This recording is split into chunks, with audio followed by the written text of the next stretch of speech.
دوسری فصل، حصول علم کی کیفیت کے آداب۔ نمبر 16،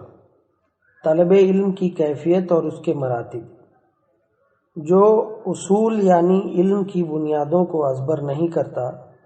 منزل مقصود کو پہنچنے سے محروم رہتا ہے، اور جو یکبارگی پورا علم حاصل کرنا چاہتا ہے اس کا پورا ہی ضائع ہو جاتا ہے۔ نیز کہا جاتا ہے، کانوں میں علم کا ازدحام سمجھنے کی راہیں کھو دیتا ہے۔ لہذا ہر مطلوب فن کو اس کی اساس اور جڑ سے، اس فن کی بنیاد اور مختصر کتاب کو کسی ٹھوس علم اور ماہر شیخ کی شاگردی میں ازبر کر کے حاصل کرنا ضروری ہے۔ ذاتی طور پر نہیں، نیز بستہ بستہ حاصل کرنا ضروری ہے۔ ارشاد باری ہے، وَقُرْآنًا فَرَقْنَاهُ لِتَقْرَأَهُ عَلَى النَّاسِ عَلَى مُكْثٍ وَنَزَّلْنَاهُ تَنزِيلًا۔ سورہ اسراء آیت نمبر 106۔ قرآن کو ہم نے تھوڑا تھوڑا کر کے اس لیے اتارا ہے کہ آپ اسے بمہلت لوگوں کو سنائیں، اور ہم نے خود بھی اسے بتدریج نازل فرمایا۔ نیز ارشاد ہے، وَقَالَ الَّذِينَ كَفَرُوا لَوْلَا نُزِّلَ عَلَيْهِ الْقُرْآنُ جُمْلَةً وَاحِدَةً كَذَلِكَ لِنُثَبِّتَ بِهِ فُؤَادَكَ وَرَتَّلْنَاهُ تَرْتِيلًا۔ سورہ الفرقان آیت نمبر 32۔ اور کافروں نے کہا کہ اس پر قرآن سارا کا سارا ایک ساتھ ہی کیوں نہ اتارا گیا؟ اسی طرح ہم نے تھوڑا تھوڑا کر کے اتارا تاکہ اس سے ہم آپ کا دل قوی رکھیں۔ ہم نے اسے ٹھہر ٹھہر کر ہی پڑھ سنایا ہے۔ نیز ارشاد ہے، الذین آتیناہم الکتاب یتلونہ حق تلاوتہ۔ سورہ بقرہ آیت نمبر 121۔ جنہیں ہم نے کتاب دی ہے اور وہ اسے پڑھنے کے حق کے ساتھ پڑھتے ہیں۔ اب آپ کے سامنے چند باتیں ہیں، ہر فن کے حصول میں ان کی رعایت کرنا ضروری ہے۔ نمبر 1، مطلوب فن میں کسی مختصر کتاب کا حفظ کرنا۔ نمبر 2، کسی ٹھوس علم والے شیخ کی شاگردی میں اسے ازبر کرنا اور سمجھنا۔ نمبر 3، کسی بھی فن کی اصل اور بنیاد کو ازبر کرنے سے پہلے بڑی کتابوں اور علیحدہ و مستقل تصنیفات میں مشغول نہ ہونا۔ نمبر 4، کسی اہم سبب کے بغیر ایک مختصر سے دوسرے مختصر کی طرف منتقل نہ ہونا، کیونکہ ایسا کرنا اکتاہٹ اور الجھن کا باعث ہو سکتا ہے۔ نمبر 5، علمی فوائد و ضوابط کو فوری نوٹ کرنا۔ نمبر 6، طلب علم اور اس میں ترقی کے لیے ہمت جٹانا، اور حصول علم اور بلندی کی منزلیں طے کرنے کے لیے خوب اہتمام کرنا، اور اپنے آپ کو محنت و جفا کشی کی آگ میں جلانا، تاکہ پورے اعتماد کے ساتھ بڑی اور مطول کتابوں تک رسائی ہو سکے۔ امام ابن العربی المالکی رحمہ اللہ کی رائے یہ ہے کہ طالب علم حصول علم میں دو علوم کو گڑمڑ نہ کرے، نیز یہ کہ پہلے عربی زبان، شعر اور حساب وغیرہ سیکھے، پھر قرآن کریم سیکھے۔ لیکن امام ابن خلدون رحمہ اللہ نے ان کی تردید کرتے ہوئے کہا ہے کہ نتائج اس رائے کی تائید نہیں کرتے، لہذا قرآن کریم کا علم اور اس کا حفظ ہی مقدم ہے، کیونکہ بچہ جب تک گود میں ہوتا ہے تابع فرمان ہوتا ہے، اور جب بلوغت کی عمر کو پہنچ جاتا ہے تو اسے قابو میں رکھنا مشکل ہوتا ہے۔ رہا مسئلہ تعلیم میں دو یا دو سے زیادہ علوم کا خلط ملط کرنا، تو یہ طلبہ کی سوجھ بوجھ، سمجھداری اور چستی کے فرق و اختلاف پر مبنی ہے۔ بعض اہل علم ابتدائی طلبہ کو فقہ حنبلی ذات المستقنع سے پڑھاتے تھے، اور ان سے اونچے طلبہ کو فقہی و مسلکی اختلافات بتانے کے لیے المقنع پڑھاتے تھے، اور پھر اونچے اختلافات بتلانے کے لیے المغنی پڑھاتے تھے، اور پہلے طبقے کے طلبہ کو دوسرے طبقے کے طلبہ کے درس میں نہیں بیٹھنے دیتے تھے۔ اسی طرح دوسرے طبقے والوں کو تیسرے میں بیٹھنے کی اجازت نہیں دیتے تھے تاکہ تشویش نہ ہو۔ معلوم ہونا چاہیے کہ مشائخ کے ہاں حصول علم کی اساس و بنیاد کے لیے مختصرات، پھر مطولات یعنی بڑی کتابوں کا ذکر عام طور پر مختلف ممالک میں مذاہب کے اختلاف اور اس ملک کے علماء دیگر مختصرات کو چھوڑ کر جس مختصر کے حفظ و اتقان پر چلتے رہے ہیں اس پر مبنی ہے، اور اب حالت یہ ہے کہ یہ چیزیں طالب علم کی فہم اور طبیعت، تیاری اور آمادگی کی قوت و ضعف اور ذہن کی تیزی و کمزوری کی بنیادوں پر مختلف ہوتی ہیں، اور ہمارے ملک میں مکتب اور حفظ قرآن کریم کے مرحلے کے بعد مساجد کے دروس میں مشائخ کے ہاں طلب علم کے 3 مراحل ہیں: ابتدائی طلبہ کا مرحلہ، پھر متوسط طلبہ کا مرحلہ، اور پھر پختہ طلبہ کا مرحلہ۔ چنانچہ توحید میں ثلاثۃ الاصول و ادلتها اور القواعد الاربع، پھر کشف الشبہات، پھر کتاب التوحید، یہ چاروں کتابیں شیخ محمد بن عبد الوہاب رحمہ اللہ کی ہیں۔ یہ توحید عبادت میں پڑھائی جاتی ہیں، اور توحید اسماء و صفات میں العقیدۃ الواسطیہ، پھر الحمویہ اور التدمریہ، یہ تینوں کتابیں شیخ الاسلام امام ابن تیمیہ رحمہ اللہ کی ہیں۔ پھر التحاویہ اور اس کی شرح پڑھائی جاتی ہے، اور نحو میں الاجرومیہ، پھر ملحۃ الاعراب امام حریری کی، پھر قطر النداء امام ابن ہشام کی، اور الفیت ابن مالک ما اس کی شرح امام ابن عقیل کی پڑھائی جاتی ہے، اور حدیث میں الاربعین امام نووی کی، پھر عمدۃ الاحکام امام مقدسی کی، پھر بلوغ المرام امام ابن حجر کی، اور المنتقی مجد ابن تیمیہ کی رحمہم اللہ تعالی، اور پھر اس کے بعد امہات ستہ یعنی حدیث کی 6 مشہور و متداول کتابوں وغیرہ کی تعلیم دی جاتی ہے، اور مصطلح میں نخبۃ الفکر امام ابن حجر رحمہ اللہ کی، پھر الالفیہ امام عراقی رحمہ اللہ کی پڑھائی جاتی ہے، اور فقہ میں بطور مثال آداب المشی الی الصلاۃ شیخ محمد بن عبد الوہاب رحمہ اللہ کی، پھر زاد المستقنع امام حجاوی کی، یا عمدۃ الفقہ، پھر مذہبی اختلافات کے لیے المقنع، اور اونچے اختلافات کے لیے المغنی، یہ تینوں کتابیں امام ابن قدامہ مقدسی رحمہ اللہ کی ہیں، اور اصول فقہ میں الورقات امام ہوئینی کی، پھر روضۃ الناظر امام ابن قدامہ کی پڑھائی جاتی رہی ہے رحمہم اللہ، اور فرائض میں الرحبیہ ما شروع اور الفوائد الجلیلہ، اور تفسیر میں تفسیر ابن کثیر امام ابن کثیر رحمہ اللہ کی، اور اصول تفسیر میں المقدمہ شیخ الاسلام ابن تیمیہ رحمہ اللہ کی، اور سیرت میں مختصر سیرت النبی شیخ محمد بن عبد الوہاب رحمہ اللہ کی، اور اس کی اصل امام ابن ہشام کی، اور زاد المعاد امام ابن القیم رحمہ اللہ کی، اور عربی زبان میں عربی اشعار کا اہتمام جیسے المعلقات السبع اور امام فیروز آبادی کی القاموس کا مطالعہ۔ اسی طرح مختلف فنون کے حصول کے مراحل میں اسی کے ساتھ ساتھ لوگ مطولات یعنی بڑی بڑی کتابوں کو بھی پورا پڑھ ڈالتے تھے، جیسے تاریخ ابن جریر، تاریخ ابن کثیر اور ان دونوں کی تفسیریں۔ ایسے ہی شیخ الاسلام ابن تیمیہ اور ان کے شاگرد امام ابن القیم رحمہم اللہ اور ائمہ دعوت کی کتابوں اور ان کے فتاووں، بالخصوص عقائد میں ان کی 2 ٹوک اور فیصلہ کن تحریروں پر ترکیز کرتے تھے۔ اس طرح سلف صالحین کے اوقات طلب علم اور علمی مجلسوں سے آباد رہا کرتے تھے، چنانچہ صلاۃ فجر سے لے کر چاشت کے وقت تک، پھر صلاۃ ظہر سے کچھ پہلے قیلولہ ہوتا تھا۔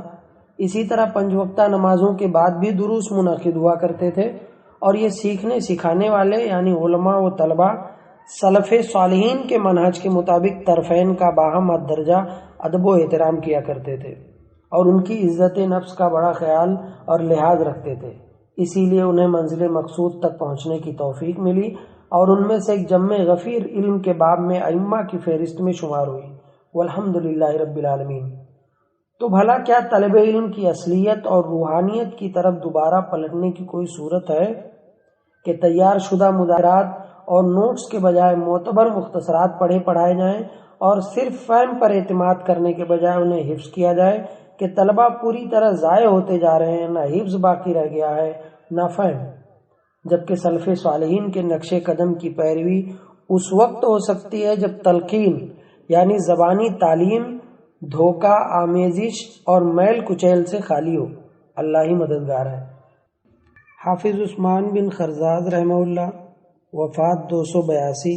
فرماتے ہیں، صاحب حدیث میں 5 خوبیاں ہونی چاہیے، اگر ان میں سے ایک بھی مفقود ہو تو وہ نقص ہے: عمدہ عقل، دین، ضبط یعنی یادداشت اور قوت حافظہ، اپنے فن کی مہارت اور اسی کے ساتھ امانت داری جس سے اس کی شناخت ہو۔ میں یعنی ذہبی کہتا ہوں امانت دین کا حصہ ہے اور ضبط مہارت و لیاقت میں داخل ہے۔ اسی لیے حافظ حدیث میں جو چیزیں پائی جانی چاہیے وہ یہ ہیں کہ وہ متقی ہو، ذہین ہو، نحوی ہو یعنی عربی زبان کے قواعد کا جاننے والا ہو، لغوی ہو یعنی عربی زبان کا عالم ہو، پاکیزہ اور نیک ہو، حیادار اور باغیرت ہو، سلفی ہو، اپنے ہاتھوں سے 200 جلدیں لکھنے کے قابل ہو اور احادیث کے معتبر دواوین سے 500 جلدیں حاصل کرنے کا اہل ہو، نیز یہ کہ خالص نیت اور تواضع کے ساتھ مرتے دم تک علم حاصل کرنے سے تھکنے، اکتانے اور ہمت ہارنے والا نہ ہو، بصورت دیگر اپنے آپ کو مشقت میں نہ ڈالے۔ نمبر 17، علماء و مشائخ سے علم حاصل کرنا۔ طلب علم میں اصل یہ ہے کہ تلقین اور اساتذہ کے ذریعے علم حاصل کیا جائے، علماء و مشائخ سے ہم کلام ہوا جائے اور لوگوں کی زبانوں سے سن کے علم لیا جائے، نہ کہ براہ راست صحیفوں اور کتابوں سے کسب علم کیا جائے، کیونکہ پہلی صورت نسب والے کا بلا واسطہ نسب والے سے علم حاصل کرنے کے قبیل سے ہے اور وہ استاد اور معلم ہے۔ رہی دوسری صورت کتاب سے علم حاصل کرنے کی تو وہ ایک جامد شے ہے، اس میں نسب سے اتصال کہاں ہے، اور کہا جا چکا ہے جو علم میں تنہا داخل ہوتا ہے تنہا ہی نکلتا ہے،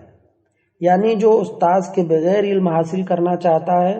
بلا علم ہی واپس لوٹتا ہے، کیونکہ علم ایک صنعت اور کاریگری ہے اور ہر صنعت کا ایک صانع اور کاریگر ہوا کرتا ہے، لہذا اس کاریگری کو اس کے ماہر استاذ ہی سے سیکھنا اور حاصل کرنا ضروری ہے۔ اس بات پر اہل علم کا تقریباً اجماع ہے سوائے علی بن رضوان مصری طبیب وفات 453 ہجری جیسے کسی شاذ کے کہ ان پر ان کے ہم عصر اور بعد کے علماء نے رد کیا ہے۔ حافظ ذہبی رحمہ اللہ ان کی سوانح میں رقم تراز ہیں۔ ان کا کوئی شیخ نہیں تھا بلکہ وہ کتابوں سے علم حاصل کرنے میں مشغول رہے اور کتابوں سے حصول صنعت یعنی کوئی علم و فن کے سلسلے میں ایک کتاب بھی تصنیف کی اور یہ بتلانے کی کوشش کی کہ کتابوں سے علم حاصل کرنا علماء سے کسب فیض کرنے سے زیادہ موزوں اور مناسب ہے، حالانکہ یہ غلط ہے۔ امام صفدی رحمہ اللہ نے الوافی میں ان پر تفصیلی رد کیا ہے اور ان سے امام زبیدی رحمہ اللہ نے شرح الاحیاء میں کئی علماء کا رد نقل کیا ہے جنہوں نے اس بات کے متعدد اسباب و وجوہات بیان فرمائے ہیں۔ اسی میں امام ابن بطلان کا یہ بھی قول ہے جو انہوں نے ان کی تردید میں کہا ہے۔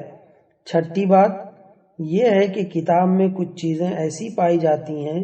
جو علم کی راہ میں رکھنا ہوتی ہیں، جبکہ وہ باتیں ایک استاد اور معلم میں نہیں پائی جاتی، جیسے زبان سے نہ بولنے کی صورت میں تصحیف کے سبب حروف میں اشتباہ، نگاہ خطا کر جانے کے سبب ہونے والی غلطی، اعراب کے سلسلے میں کم تجربہ یا موجودہ اعراب میں فساد و خلل اور کتاب کا قابل اصلاح ہونا، کچھ ایسا لکھ لینا جو پڑھا نہ جائے اور کچھ ایسا پڑھ لینا جو لکھا نہ ہو، صاحب کتاب کا مذہب، نسخے کی بوسیدگی، نسخہ کا ردی ہونا، پیراگرافوں کے درمیان پڑھنے والے کا کچھ اضافہ کر دینا، تعلیم کے مبادی کا خلط ملط، اس علم و فن کے بعض اصطلاحی الفاظ کا ذکر، بعض یونانی الفاظ جس کی نقل کرنے والے نے لغوی شرح نہ کی ہو جیسے نوروس، تو یہ ساری چیزیں علم کی راہ میں رکاوٹ ہیں۔ امام صفدی فرماتے ہیں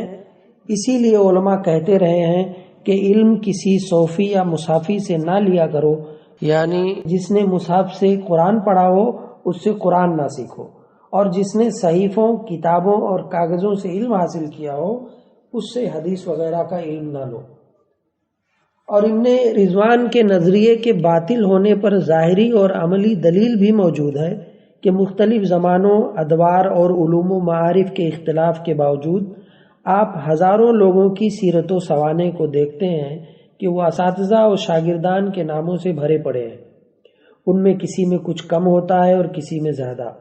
اور اگر آپ کو بکثرت اساتذہ والوں کے کچھ نمونے دیکھنا ہو جن میں سے بعض کی تعداد ہزاروں تک پہنچتی ہے تو الاسفار میں العزاب کا مطالعہ فرمائیں۔ امام ابو حیان محمد یوسف اندلسی وفات 745 ہجری کے یہاں ابن مالک کا ذکر ہوتا تھا تو وہ کہتے تھے ان کے اساتذہ کہاں ہیں؟ اور ولید فرماتے ہیں امام اوزاعی کہا کرتے تھے یہ علم بڑا محترم تھا جسے لوگ آپس میں ایک دوسرے سے سیکھا کرتے تھے، لیکن جب کتابوں میں داخل ہو گیا تو اس میں نااہل بھی گھسپیٹ کرنے لگے۔ بعینی اسی طرح امام المبارک نے امام اوزاعی سے بھی روایت کیا ہے، اور اس میں کوئی شبہ نہیں کہ صحیفوں سے اور اجازے کے ذریعے علم حاصل کرنے میں نقص و خلل واقع ہوتا ہے، خاص طور سے اس دور میں جب نقطے اور اعراب وغیرہ نہیں تھے، جس کے نتیجے میں لفظ بدل جاتا تھا جس سے معنی میں تبدیلی ہو جایا کرتی تھی، جبکہ لوگوں کی زبانوں سے علم حاصل کرنے میں